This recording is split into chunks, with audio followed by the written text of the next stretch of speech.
दोस्तों, क्या आपने कभी सोचा है एक डीवीडी लेट रिटर्न फी पूरी दुनिया की देखने की आदतें चेंज कर सकती है।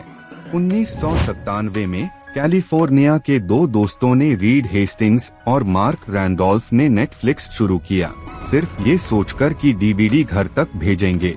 शुरुआत में आइडिया सिंपल था, डीवीडी डाक से भेजो, लेट फी बंद करो, ग्राहक खुश करो। मगर आगे की कहानी और भी रोमांचक हुई।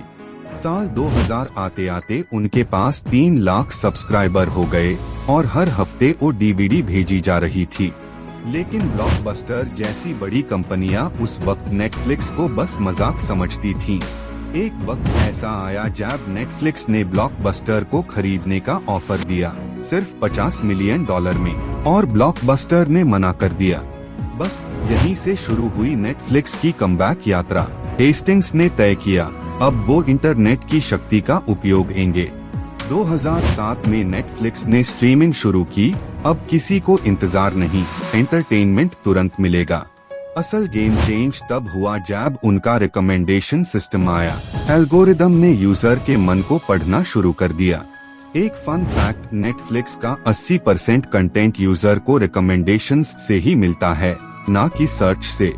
लेकिन नेटफ्लिक्स ने यहीं रुकने की गलती नहीं की, वो अगले बड़े कदम की तैयारी कर चुके थे। 2013 में हाउस ऑफ कार्ड्स लॉन्च हुआ, नेटफ्लिक्स का पहला ओरिजिनल शो, और ये तुरंत पॉपुलर हुआ। पहली बार किसी स्ट्रीमिंग कंपनी ने मैसिव बजट के साथ खुद कंटेंट बनाया, एंड इट वर्क। ऑडियंस ने महसूस किया कि यह नया एंटरटेनमेंट युग है, जहां कंट्रोल दर्शक के पास है। नेटफ्लिक्स ने ग्लोबल एक्सपांशन की शुरुआत की, इंडिया से लेकर यूरोप तक। मात्र 5 साल में नेटफ्लिक्स के सब्सक्राइबर 190 देशों में फैल गए। ये अनप्रेसिडेंटेड ग्रोथ थी। लेकिन असली ट्विस्ट तब आया जब उनका डेटा ड्रिवन स्टोरी टेलिंग सामने आया। हर स्क्रिप्ट एल्गोरिदम पर टेस्ट की जाती थी। अब नेटफ्लिक्स न सिर्फ कंटेंट दिखाता था, बल्कि बताता था कि दुनिया देखने में क्या चाहती है। जानते हैं, 2020 में नेटफ्लिक्स ने पैंडेमिक के दौरान सिर्फ एक क्वार्टर में 16 मिलियन नए सब्सक्राइबर जोड़े। यही आया वो शॉकिंग मोड़, नेटफ्लिक्स ने टीवी इंडस्ट्री की रेवेन्यू लाइन को पीछे छोड़ दिया। दुनिया को समझ आया कि फ्यूचर केबल नहीं, स्ट्रीमिंग में है।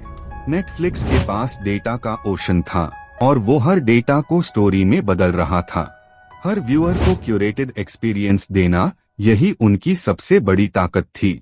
नेटफ्लिक्स ने लोकल भाषा में कंटेंट बनाकर इमोशनल कनेक्शन बढ़ाया, इंडिया से कोरिया तक। यही वो फॉर्मूला था जिसने इसे वायरल बना दिया, पर्सोनलाइजेशन प्लस प्रेडिक्टेबिलिटी। लेकिन अपने सक्सेस के बावजूद नेटफ्लिक्स ने चैलेंजेस को नजरअंदाज नहीं किया। कंपटीशन बढ़ता गया। डिज्नी प्लस, अमेज़न प्राइम, हर ब्रांड ने अपना स्ट्रीमिंग प्लेटफॉर्म शुरू किया। नेटफ्लिक्स का जवाब, लगातार इनोवेशन और बोल्ड कंटेंट। उनके स्ट्रैटेजी एक्सपर्ट्स जानते थे कि सिर्फ डेटा नहीं, इमोशन भी जरूरी है। इसीलिए नेटफ्लिक्स ने ऐसे शो बनाए जो लोगों के दिलों में बस गए, स्ट्रेंजर थिंग्स, द क्राउन जैसे। हर कंट्री के लिए कस्टमाइज्ड कंटेंट बनाना, ये ग्लोबल थिंकिंग का प्रूफ था। आज नेटफ्लिक्स सिर्फ एक ऐप नहीं, एक कल्चरल हैबिट बन चुका है। हर घर में what should be watch on Netflix अब एक रोज की बात है। 2023 तक नेटफ्लिक्स का रेवेन्यू $33 बिलियन के पार जा चुका था।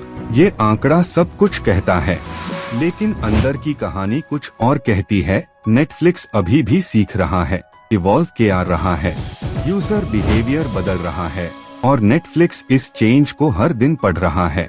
AI, big data, emotional analysis, यही नेटफ्लिक्स को भविष्य के लिए तैयार किया रहे हैं। नेटफ्लिक्स का असली फॉर्मूला क्या है? Simple, understand what people feel, not just what they watch.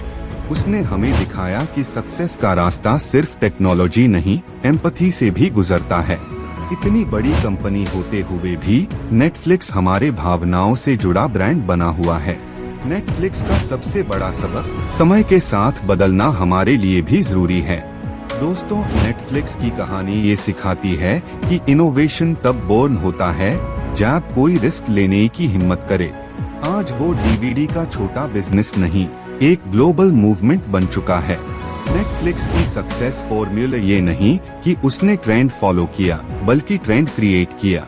दोस्तों, अगर आप भी बिजनेस चला रहे हैं, याद रखिए, इवॉल्व या वैनिश, यही डिजिटल दुनिया का रूल है। नेटफ्लिक्स ने साबित किया कि इमेजिनेशन और एल्गोरिदम साथ आए तो चमत्कार होता है। और अगर आप ये वीडियो देख रहे हैं, शायद आपकी स्टोरी भी बस शुरू हुई है।